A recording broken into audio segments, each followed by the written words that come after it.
Hi, I'm Damon Fairless. Just a heads up before we begin, we're going to be talking about sexual assault in this episode, so please listen with care.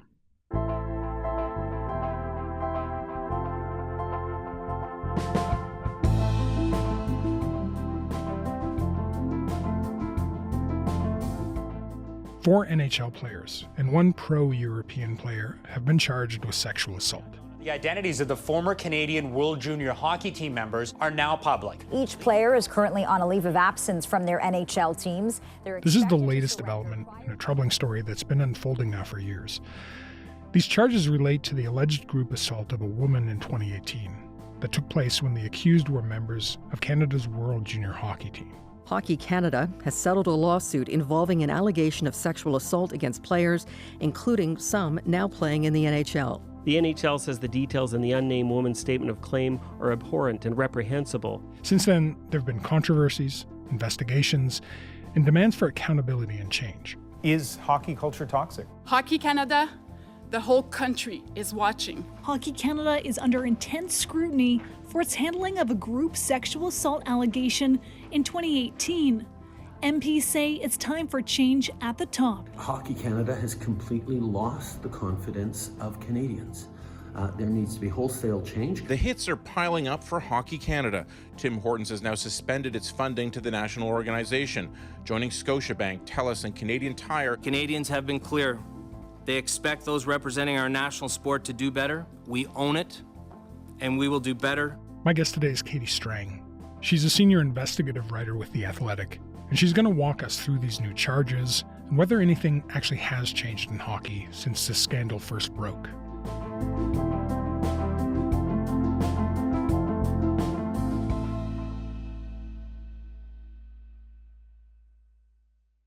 Hey, Katie, thanks for coming on Front Burner. Appreciate it. Thank you so much for having me.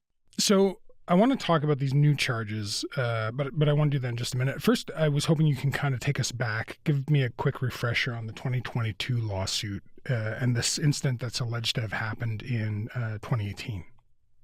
Yeah, so the substance of a 2022 lawsuit was made public. TSN broke this story in 2022 that a young woman had come forward, identified only by initials EM, and that she had claimed in this lawsuit that she had been the victim of a gang rape involving multiple members of the Canadian World Junior Hockey Team. Ron, earlier today, TSN's Rick Westhead reported that Hockey Canada and the Canadian Hockey League have settled a lawsuit involving 8 CHL players, including members of the 2018 gold medal winning World Junior Team. The allegations, not proven in court, indicated a woman was sexually assaulted while intoxicated at a June 2018 event in London, Ontario. And this was following a celebratory gala that was honoring their World Junior Championship win. And I want to be careful here, but I think it's important that we talk about what are some of the details that came out of that lawsuit. Yeah, so the young woman said that she was assaulted in the hotel room over the span of several hours, that she was spit on, that her buttocks was slapped, that she was degraded, humiliated, laughed at, and intimidated by players who she said had golf clubs in the room. They had a golf outing the next day, and that she had retreated to the bathroom at several points of the night, that she was disassociating, that she was crying, and that on multiple occasions that she was showing signs of distress, that players had sort of coaxed and encouraged her to stay in the room and continue to engage in these sexual acts that she made very clear in the lawsuit complaint that she did not consent to. And so those allegations were part of this lawsuit, but that lawsuit was settled out of court by Hockey Canada, right? These allegations came from a statement of claim in that lawsuit, and they were never tested in court. I was hoping you can take me through one by one the 5 players who've been charged. Sure. Carter Hart, who is a goaltender for the Philadelphia Flyers, Alex Formenton, who previously played in the NHL for the Ottawa Senators.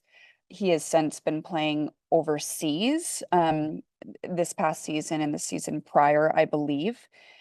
Mike McLeod and Cal Foote, both members of the New Jersey Devils, and Dylan Dubé, a member of the Calgary Flames. The men have taken leaves of absence from their teams and through their lawyers claim they're innocent and are vowing to fight the charges. There was a lot of speculation at the time about the identities of the players in this lawsuit, before they came forward this week.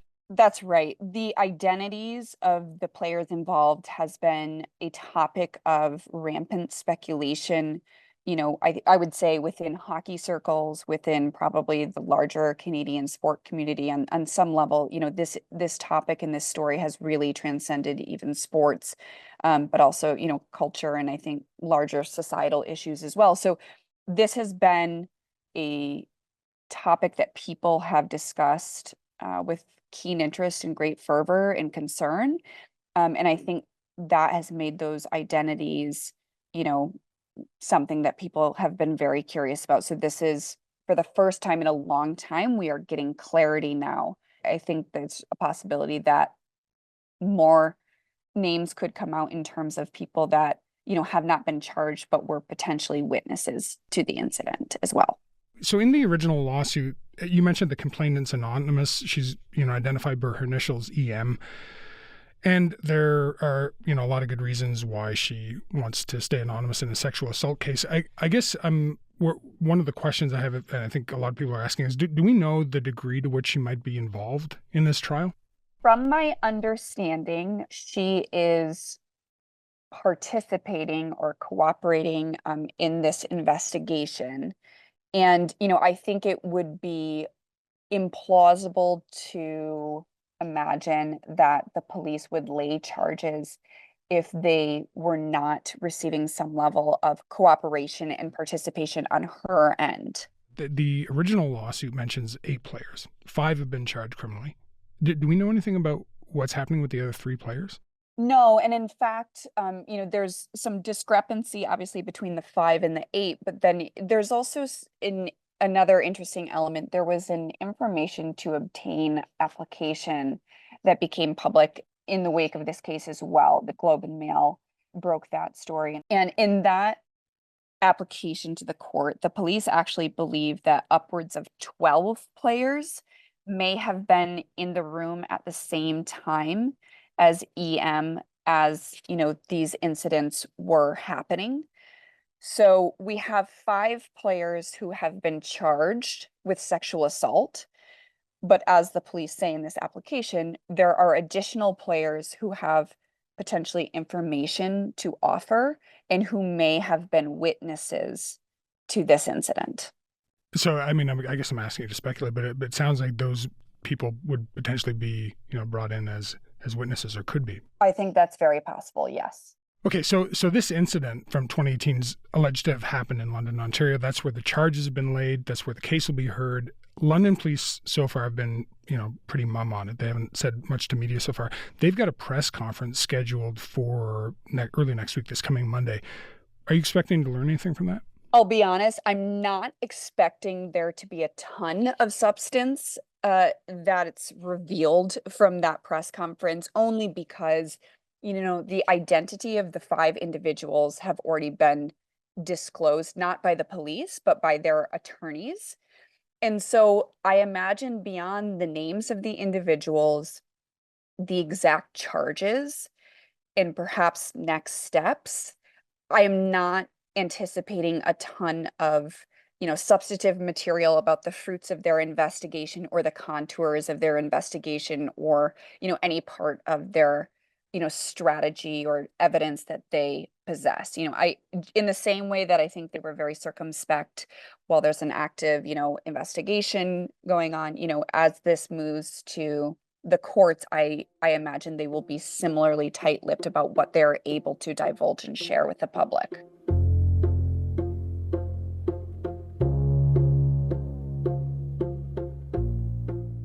So we're talking about 5 professional hockey players charged with sexual assault and I can think of a lot of cases of sexual assault in pro sports, but none that have this many people involved in a single incident.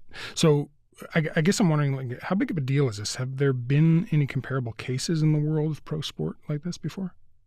I don't know if there have been any comparable cases in pro sports. I would certainly say that there have been comparable cases of, allegations of group sexual assaults and gang rapes at the lower levels, particularly, in, say, junior hockey. When the Drummondville Voltigeurs were on the ice in 2016, the Quebec Major Junior Hockey League says it had no idea what allegedly happened off the ice. A woman who was 15 at the time says she was sexually assaulted by 3 males in 2016 in Drummondville, Quebec. 2 of them played for the local team. Laura Robinson wrote a book many years ago called Crossing the Line, in which, she wrote about, the prevalence of sexual violence and group sexual assault in junior hockey culture.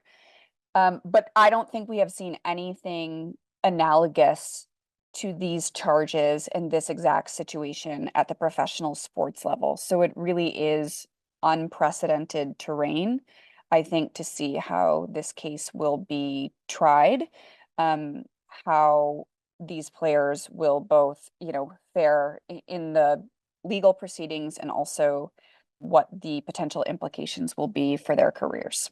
I'm curious what folks in the world of hockey have been saying, like how they've been reacting. I think for so long, this process has dragged on, and it's been a bit confounding for people and confusing about, why this has taken so long to get to this step, not understanding perhaps that a criminal investigation is not dictated by an NHL schedule or, NHL fans' sort of curiosity or clamoring for information.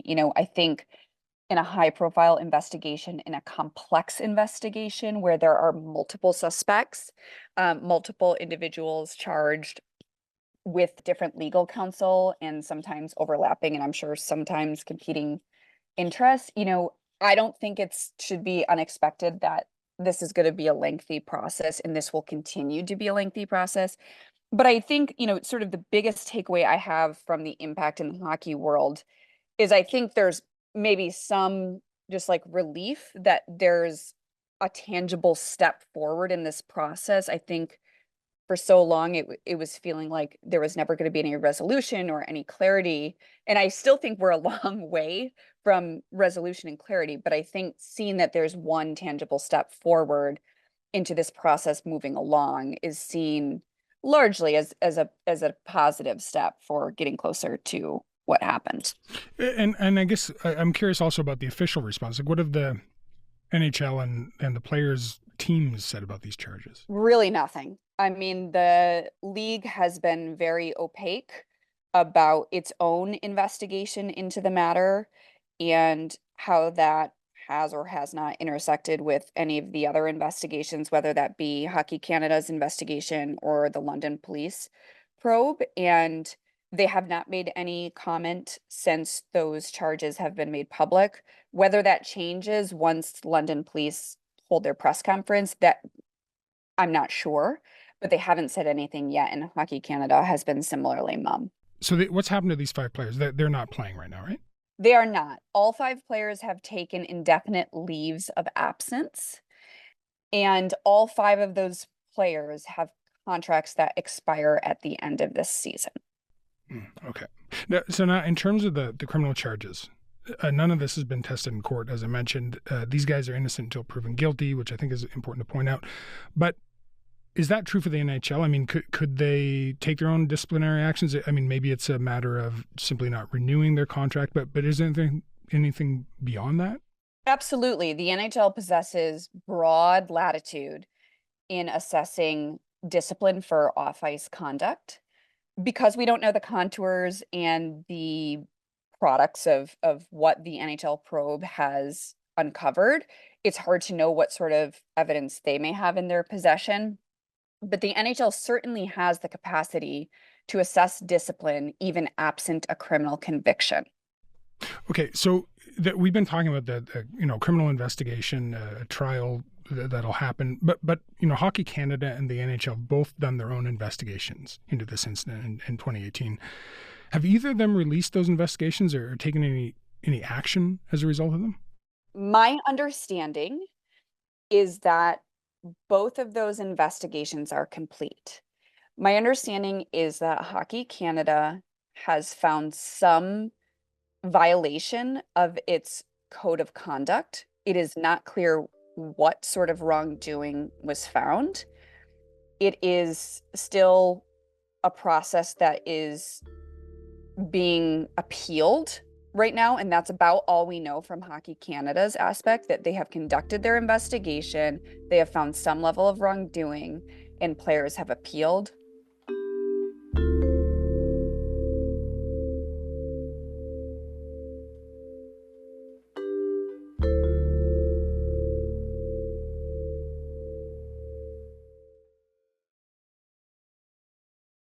So I think when this case was in the media back in 2022, it was characterized as sort of a long due reckoning for Hockey Canada on issues of sexual violence. It may be the boardroom equivalent of pulling the goalie. Hockey Canada's CEO resigning as a last-ditch effort to save the organization's reputation. So will the entire board of directors. Hockey Canada says it recognizes the urgent need for new leadership. Do you think that reckoning's happened? Like, has the organization made any sort of meaningful changes? Hockey Canada has overhauled its leadership. It has installed a new board of directors. There is a new CEO. There are new initiatives and such. They're certainly under more, I think, regulatory scrutiny.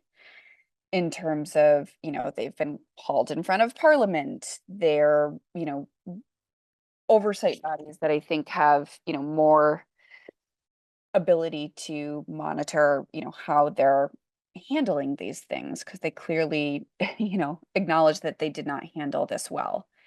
But whether there has been real meaningful change, I think is really difficult to assess at this point, because I think meaningful change doesn't happen quickly. And I think there's generational issues probably entrenched culturally within the sport, and I'm sure culturally within the organization. And so I think it's really hard to expect that those will be eradicated or dismantled with one case or in 1 or 2 years. I think there are much larger issues to address, and I think, change is probably going to come at a more generational level than a matter of year to year. Let's talk about that broader culture, right? So there are, I think, reasonable worries that some elements or some aspects of hockey culture can be toxic, can be misogynistic. And I think, some folks have characterized this set of allegations as the tip of the iceberg, really. So I guess, when you talk about this as a generational change, presumably that's incumbent on the younger players to kind of be the seed of that change. So are you seeing that? I don't really have a sense, if I'm being honest. I certainly think young people have different attitudes toward what is acceptable behavior and what is not. And I'm always heartened by people's attitudes of, trying to speak up when they see a wrongdoing. And, I sort of the idea that a healthy atmosphere is governed by healthy boundaries, and transgressing those boundaries is not acceptable. But again, like I said, I think there are so many things that are culturally and deeply entrenched in hockey that I just don't know if I'm seeing the true seeds of that yet. Are you hopeful? Oh man, I'm certainly hopeful that this could spark change. I think the fact that we're seeing so much attention brought to this issue is a positive thing. I think the fact that it's been taken seriously gives me hope. I think even the fact that we saw this reach the, uppermost reaches of Canadian government, and the fact that people care about this is a reason for hope. Yes. So I'm hopeful. Katie, thanks so much. I really appreciate it. Of course. Thanks for having me.